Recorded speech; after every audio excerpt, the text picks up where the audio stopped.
तो hello student, लो आ चुका है आपके लिए अर्धवार्षिक पेपर कक्षा 11वीं का। प्यारे बच्चों, हिंदी सब्जेक्ट का कक्षा 11वीं का 101% रियल पेपर, 101% रियल पेपर आ चुका है। इस पेपर को आप अच्छे से तैयार कर लेना। इनमें से आपके एक भी क्वेश्चन नहीं छूटने चाहिए। यदि 80 में से 80 पूरे नंबर आपको चाहिए तो वीडियो के लास्ट तक बने रहना। और चैनल को जिन्होंने अभी तक सब्सक्राइब नहीं किया, चैनल को सब्सक्राइब कर लो, बेल आइकन को प्रेस कर लो और इस वीडियो को जितना हो सके अपने दोस्तों के पास शेयर करना ताकि सभी के पास पहुंच पाए और वो भी अच्छे से तैयारी कर सकें। तो चलिए स्टार्ट करते हैं प्यारे बच्चों। ठीक, इसका पीडीएफ चाहिए तो नीचे टेलीग्राम का लिंक दे दूंगा, वहां से जा करके आप लोग डाउनलोड कर सकते हैं प्यारे बच्चों।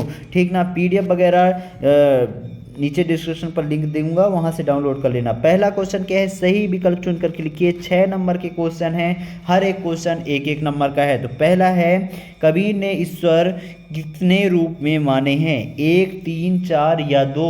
तो एक रूप में माने हैं। कितने?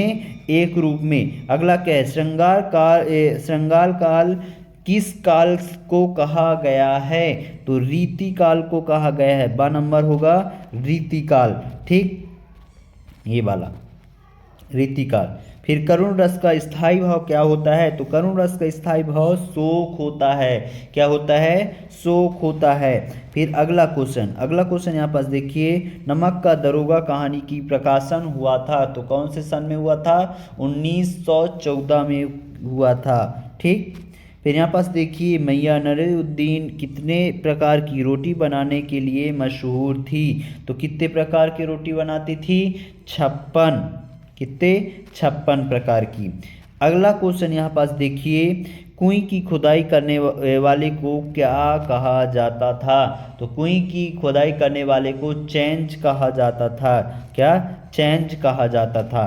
ठीक, अगला क्वेश्चन क्या है, रिक्त स्थानों की पूर्ति करने को कहा गया है। प्यारे बच्चों, यहाँ पास पूरा आंसर मैं आपको बताते जा रहा हूँ, नोट डाउन करना। कबीर भक्ति काल की खालिस्तान काव्य धारा के कवि हैं तो कौन से? निर्गुण। ठीक, काव्य धारा के कवि हैं। घर की याद कविता खालिस्तान ऋतु में लिखी गई थी तो पतझड़ ऋतु में लिखी गई थी। कौन सी ऋतु? पतझड़। ठीक, अगला क्वेश्चन क्या है, जयशंकर प्रसाद खालिस्तान कवि हैं। जयशंकर प्रसाद छायावादी कवि हैं। कैसे कवि हैं? कौन से कवि हैं? छायावादी कवि हैं। नाटक विधा खालिस्तान काव्य है। नाटक विधा मिश्रित काव्य है। कैसा काव्य है? मिश्रित काव्य है। ठीक, मियां नसीरुद्दीन खालिस्तान के मसीहा थे, गरीबों के मसीहा थे। किसके? गरीबों के मसीहा थे प्यारे बच्चों। ठीक, अगला क्वेश्चन क्या है? अगला क्वेश्चन यहाँ पास देखिए, 6वां नंबर, सीधे बारात से मिलने वाला पानी खालिस्तान है। सीधे प्रसाद से मिलने वाला पानी स्वच्छ है। कैसा है? स्वच्छ है। ठीक, अगला क्वेश्चन क्या है, सत्य असत्य में आपको आंसर देना है। ठीक, क्या है? सत्य असत्य आपको लिखने हैं। तो यहाँ पास मैं आपको आंसर बताते जा रहा हूँ, आप नोट डाउन करते जाना। अर्थ के आधार पर वाक्य 8 प्रकार के होते हैं, ये सत्य है। ठीक, अगला क्या है, बीजक सूरदास की रचना है, ये असत्य है प्यारे बच्चों। काव्य की शोभा बढ़ाने वाले तत्व को रस कहा जाता है, ये सत्य है। फिर कुमार गंधर्व ने कबीर के पदों का गायन किया था तो ये भी सत्य होगा। ठीक, अगला क्वेश्चन क्या है? अगला क्वेश्चन यहाँ पास आप देख सकते हैं, कबीर भी खारे हैं। तालाब के लेखक अनुपम मिश्रा हैं तो इसका क्या होगा? ये होगा सत्य। अगला क्या है, कबीर ने ईश्वर को एक ही समान माना है, ये भी सत्य है। इस तरीके से आप सत्य असत्य बड़े आराम से लिख सकते हैं। अगला क्वेश्चन क्या है प्यारे बच्चों? अगला क्वेश्चन है सही जोड़ी बनाना। तो यहाँ पास मैं आपको सही जोड़ी बनवाए दे रहा हूँ। कुंडली छंद का हो जाएगा कुंडलियाँ। क्या हो जाएगा? कुंडली छंद को कुंडलियाँ कहते हैं। रोला छंद का क्या हो जाएगा? 24 मात्राएं। कितनी मात्राएं? 24 मात्राएं। और रोला दोहा का हो जाएगा 11-13 पर विराम। ठीक, फिर घन वर्ण घन वर्ण का हो जाएगा 6 चरण। कितना? 6 चरण। रूला, रूला का क्या होगा? गुण होगा। क्या होगा? रूला का, इसमें नहीं है प्यारे बच्चों। और महाकाव्य का क्या हो जाएगा? वो जहाँ से रस हो वहाँ उसे गुण कहते हैं। एक यहाँ पास गुण होना चाहिए। क्या? गुण। ठीक। जहाँ से रस हो उसे क्या कहते हैं?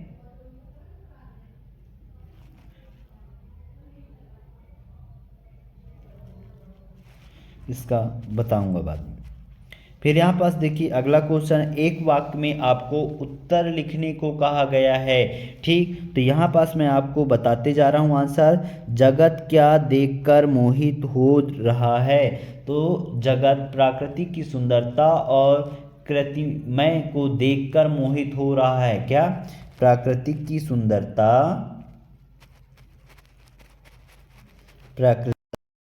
और कृत्रिमता को देखकर। कवि किसमें व्याप्त है? तो कवि अपने भावों और चिंता में व्याप्त है। किसमें? अपने भावों और चिंता पे। इसका आंसर मैं आपको दिखा दूंगा।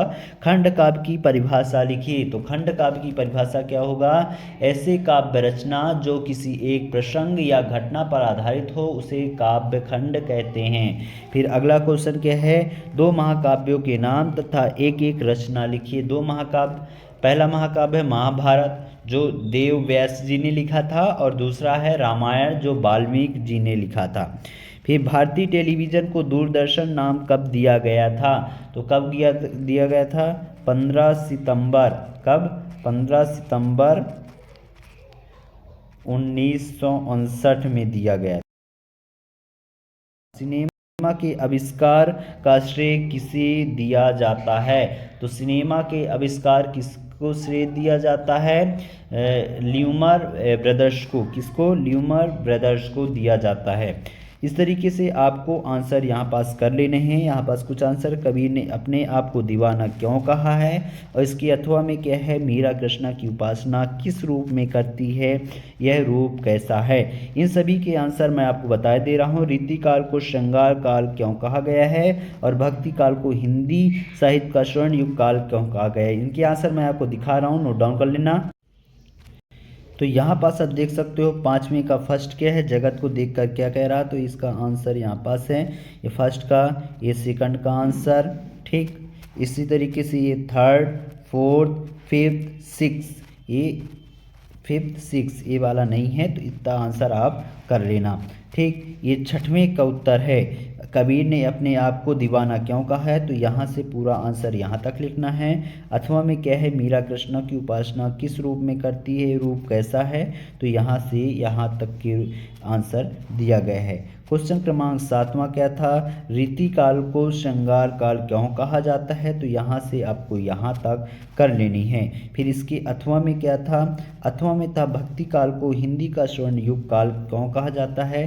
तो यहाँ से यहाँ तक आप लिख लेना। इस तरीके से सभी आंसर मैंने आपको बता दिए हैं, और इन सभी के आगे के क्वेश्चन जो है इसका सेकंड पार्ट बहुत जल्द आएगा, जिसमें पूरे के पूरे आंसर सॉल्यूशन के साथ आपको बता दूंगा।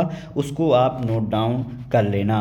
ठीक, और तैयार कर लेना। हर एक क्वेश्चन कल आपके लिए इम्पोर्टेंट है, इसलिए एक भी क्वेश्चन आपके छूटने नहीं चाहिए। प्यारे बच्चों, सभी क्वेश्चन को तैयार कर लेना और इसी को तैयार करके जाना। अपने आप को दीवाना क्यों कहा था? इसकी अथवा में है मीरा कृष्ण की उपासना किस रूप में करती है, यह रूप कैसा है। इन सभी के आंसर बताऊंगा। 2-2 नंबर के हैं। ये सारे क्वेश्चन कल आपको देखने को मिलेगा बच्चों, और देख लेना यही क्वेश्चन आया रहेगा। रीति काल को श्रृंगार काल क्यों कहा गया है? इसके अथवा में है भक्ति काल को हिंदी का साहित्य स्वर्ण युग क्यों कहा गया है। 2 नंबर के क्वेश्चन है, अति महत्वपूर्ण क्वेश्चन है, ये क्वेश्चन आए हुए क्वेश्चन है। ठीक, फिर अगला क्वेश्चन, दोहा छंद की परिभाषा दीजिए। ठीक, और अथवे में है महाकाव्य और खंड काव्य में अंतर। सबसे पहले 6वां, 7वां और 8वें का आंसर देख लेते हैं। ठीक, तो यहाँ पास आप देख सकते हैं प्यारे बच्चों क्वेश्चन क्रमांक 6वें का आंसर, कबीर ने अपने आप को दीवाना क्यों कहा है, तो इसका आंसर यहाँ से यहाँ तक लिख लेना। अगला है अथवा में कि मीरा कृष्णा की उपासना किस रूप में करती है, तो यहाँ पास से आप ये पूरा आंसर लिख लेना। ठीक, ऊपर वाला यहाँ से पूरा आंसर ये लिख लेना। दोनों अथवा सहित आंसर मैंने आपको प्रोवाइड करा दिया, जो आपको सरल लगे वो याद कर लो, लेकिन सभी को आंसर याद करना अनिवार्य है, सभी आंसर। ठीक, 7वां क्या है, रीति काल को श्रृंगार काल क्यों कहा जाता है, तो इसका आंसर यहाँ पास पूरा विधिवत दिया गया है, नोट डाउन कर लेना। फिर यहाँ पास देखो 7वें का अथवा का आंसर, भक्ति काल को क्या है, भक्ति काल को स्वर्ण युग इसलिए कहा गया है कि इस युग में हिंदी साहित्य ने समाज और धर्म जागरूकता के साथ सरल भाषा और भावपूर्ण रचनाओं का विकास किया है। ठीक, क्वेश्चन क्रमांक 8वें का क्या है प्यारे बच्चों, 8वें में है दोहा छंद की परिभाषा लिखिए, तो इसका आंसर यहाँ पास आप देख सकते हैं, दोहा छंद की पूरा परिभाषा यहाँ पास विधिवत दी गई है प्यारे बच्चों। ठीक, ये सभी क्वेश्चन को आप कर लेना। ठीक, फिर यहाँ पास देखो 8वें का आंसर, यहाँ पास क्या है, 8वें का आंसर दिया गया है महाकाव्य और खंड काव्य में उत्तर दिया गया है, इसको आप नोट डाउन कर लेना। ये आपके पेपर में आए हुए क्वेश्चन हैं, इसको तैयार कर लेना, कल आपको 100% देखने को मिलेगा पेपर में, इसलिए पहले से बता रहा हूँ पेपर को तैयार करके जाना। ठीक, फिर यहाँ पास देखो अगला क्वेश्चन, यहाँ पास आप देख सकते हैं 8वां बता दिया मैंने। अब क्वेश्चन क्रमांक 9वां, क्वेश्चन क्रमांक 9वां क्या है प्यारे बच्चों, 9वां है वक्रोक्त अलंकार का एक उदाहरण दीजिए। 2 नंबर क्वेश्चन है, इसका आंसर मैं आपको बताए दूंगा। ठीक, फिर अगला क्या है, 8वें में क्या है, समाचार के तत्वों के नाम लिखना है, क्या लिखना है, समाचार तत्वों के नाम लिखना है। ठीक, अगला क्वेश्चन है चंपा को किस बात पर अचरज होता है और क्यों, ये 2 नंबर का क्वेश्चन है, अच्छे से तैयार कर लेना, इसमें से हर एक क्वेश्चन आपको तैयार करके जाना है। ठीक, फिर यहाँ पास देखिए अगला क्वेश्चन, नई कविता की विशेषताएं लिखिए। नई कविता की विशेषताएं आपको लिखना अनिवार्य है, ये आपके पेपर में आया हुआ है, याद कर लेना। 11वां क्या है, शब्द शक्ति से क्या तात्पर्य है, किसी एक शब्द शक्ति का उदाहरण लिखिए। 2 नंबर का क्वेश्चन है प्यारे बच्चों, कल आपको देखने को मिलेगा, शब्द युग किसे कहते हैं, उदाहरण सहित लिखना है। ये क्वेश्चन अति महत्वपूर्ण है, इनके आंसर आपको बताए दे रहा हूँ, नोट डाउन कर लेना।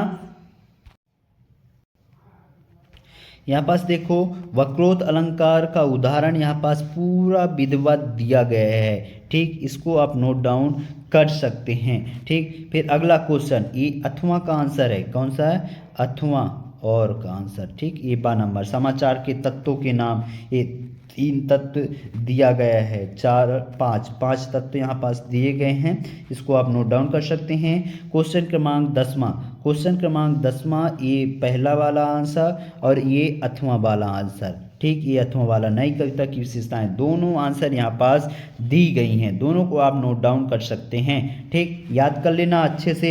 11वां नंबर यहाँ पास दिया गया है, शब्द शक्ति से क्या तात्पर्य है, ये यहाँ पास पूरा उदाहरण सहित दिया गया है, अच्छे से तैयार करके जाना। फिर ये 11वीं की 8वां का आंसर है, कौन सा है, 8वां का आंसर है 11वीं का, ये पूरा अच्छे से शब्द युग्म से क्या तात्पर्य है, तो ये आप अच्छे से तैयार कर लेना। अगला क्वेश्चन क्या था, 12वां नंबर, क्वेश्चन क्रमांक 12वां, प्रयोगवादी कविता की विशेषताएं लिखिए और इसके 8वां में था लोकयुक्ति और मुहावरे में अंतर लिखिए। दोनों को आप अच्छे से देख लीजिए, दोनों क्वेश्चन आपको तैयार करके जाना है बच्चों, क्योंकि ये आपके पेपर में आया हुआ क्वेश्चन है। ठीक, मैंने आपको 12वां को आंसर बता दिया। 13वां क्या है, कोई दो खंड काव्य और उनके रचनाकारों के नाम लिखिए, या कि 8वां में क्या है, यमक अलंकार की परिभाषा उदाहरण सहित लिखिए। ये दोनों क्वेश्चन बहुत ही महत्वपूर्ण है, इसको तैयार कर लेना। अगला क्वेश्चन देखो यहाँ पास, लक्षणा शब्द शक्ति की परिभाषा उदाहरण सहित लिखिए। 2 नंबर का क्वेश्चन है, इसके में 8वां में है मियां नसीरुद्दीन ने के व्यक्तित्व की 2 विशेषताएं लिखिए। दोनों क्वेश्चन बहुत महत्वपूर्ण है प्यारे बच्चों, अच्छे से तैयार कर लेना। अगला क्वेश्चन क्या है, नमक का दरोगा कहानी का कौन सा पात्र आपकी सर्वाधिक प्रभावित करता है और क्यों। और इसके अथवा में क्या है, राजस्थान में कुएं किसे कहते हैं। ये भी बहुत अति महत्वपूर्ण क्वेश्चन है, इनके आंसर मैं आपको बता दूंगा, नोट डाउन कर लीजिएगा। निम्नलिखित बिंदुओं के आधार पर सूर्यकांत त्रिपाठी निराला और रघुवीर सहाय की साहित्य की विशेषताएं लिखने को कहा गई है। तो ये पॉइंट है, दो रचनाएं, भाव पक्ष, कला पक्ष और साहित्य में स्थान। तो पहले इनके आंसर देख लेते हैं। तो यहाँ पास आप पूरे क्वेश्चन देख सकते हैं। 13वां खंड काव्य और उनके रचनाकार, पंचवटी के रचनाकार कौन है, मैथिली शरण गुप्त, और साकेत के मैथिली शरण गुप्त, दोनों के आंसर हो गए। फिर अथवा वाला आंसर क्या है, अथवा का है यमक अलंकार की परिभाषा, और ये है उदाहरण। ठीक, इसको आप अच्छे से नोट डाउन कर लो, ये स्क्रीनशॉट ले सकते हो, ये उदाहरण ऊपर भी दिया गया है। ये क्वेश्चन क्रमांक 14 क्या है, लक्षण शब्द सत्य की परिभाषा और मियां नसीरुद्दीन के बैग की विशेषताएं, ये अथवे वाला आंसर है। तो ये दोनों का आप अच्छे से कर लेना। ठीक, अगला क्वेश्चन, नमक का दरोगा, 15 नंबर में एक क्वेश्चन था नमक का दरोगा वाला, तो इसका आंसर यहाँ पास है। फिर उसके अथवा में था राजस्थान में कुएं को क्या कहते हैं, तो ये सारी चीज़ें यहाँ पास आंसर दी गई है, नोट डाउन कर सकते हैं। क्वेश्चन क्रमांक 16 क्या था, सूर्यकांत त्रिपाठी निराला की दो रचनाएं दी गई हैं, भाव पक्ष, कला पक्ष और साहित्य में स्थान, ये सारी चीज़ें आप लिख लीजिएगा। ये सूर्यकांत त्रिपाठी निराला जी की है। ठीक, फिर यहाँ पास रघुवीर सहाय का भी दिया गया है, दो रचनाएं दी गई हैं, हंसो हंसो जल्दी हंसो और लोग भूल गए, भाव पक्ष है और साहित्य में स्थान है। ये सारी चीज़ें पॉइंट आपको लिखना ज़रूरी है, याद करके जाना, और इसको और हो सके तो और थोड़ा सा बड़ा पॉइंट बना करके लिखना। ठीक, यहाँ पास देख सकते हो प्यारे बच्चों, 17 नंबर क्या है, निम्नलिखित बिंदुओं के आधार पर हरिशंकर बच्चन और हजारी प्रसाद द्विवेदी का साहित्य परिचय लिखना है, दो रचनाएं, भाषा शैली और साहित्य में स्थान। ठीक, इनका आंसर मैं आपको बता दूंगा। फिर अगला क्या है, कंप्यूटर शिक्षकों के आवश्यकता हेतु एक विज्ञापन बनाइए, 3 नंबर का है। और इसके अथवा में क्या है, कक्षा के विलंब से पहुंचने पर शिक्षक छात्र के बीच होने वाले संवाद को लिखना है। तो ये सारी चीज़ें मैं आपको बता दूंगा। क्वेश्चन क्रमांक 19वां क्या है, ये अपठित गद्यांश है, इसको पढ़ करके इनके आंसर यहाँ पास देने हैं। ठीक, ये 3 आंसर। इसके अथवा में भी एक अपठित गद्यांश है, इसके क्वेश्चन दिए गए हैं, आंसर आप लिख सकते हैं। ये 20वें में क्या है, संदर्भ प्रसंग सहित व्याख्या लिखना है, इनके भी आंसर मैं आपको बता दूंगा, आप देख लीजिए क्वेश्चन, इनके आंसर बता दूंगा। 21वें में भी है, गद्यांश के संदर्भ सहित व्याख्या लिखना है, सारे चीज़ें आपको बता दूंगा। क्वेश्चन क्रमांक 22वां क्या है, परीक्षा काल में ध्वनि विस्तारक यंत्रों पर बजने वाले रोक लगाने हेतु जिलाधीश को प्रार्थना पत्र लिखना है। और इसके अथवा में क्या है, अपने पिता को अपनी परीक्षा की तैयारी के लिए विषय पर पत्र लिखना है। फिर यहाँ पास देखो अगला क्वेश्चन है 23वां नंबर, निम्नलिखित विषयों में से किसी एक विषय पर रूपरेखा सहित निबंध लिखिए, जीवन में खेलों का महत्व, विद्यार्थी और अनुशासन, कंप्यूटर का महत्व और जल है तो कल है। इन सभी के आंसर मैं आपको यहाँ पास प्रोवाइड करा रहा हूँ, आप इसको देख लीजिए। यहाँ पास आप देख सकते हैं हरिशंकर बच्चन की दो रचनाएं दी गई है, यहाँ पास दो रचनाएं, मधुशाला और निशान निमंत्रण। ठीक, फिर यहाँ पास देखिए भाषा शैली और साहित्य में स्थान, ये पॉइंट आप लिख लेना। ठीक, हो सके तो इसको और थोड़ा सा बढ़ा करके लिखना पॉइंट। हजारी प्रसाद द्विवेदी जी की है, अथवा में था और वाला आंसर है। इनकी दो रचनाएं यहाँ पास बता दी गई हैं, भाषा शैली और साहित्य में स्थान, बहुत ही अच्छा यहाँ पास बताया गया है, इसको आप नोट डाउन कर लेना। एक विज्ञापन लिखना है जिसमें कंप्यूटर शिक्षकों की आवश्यकता है, तो यहाँ पास से विज्ञापन एक बढ़िया सा विज्ञापन बना लेना।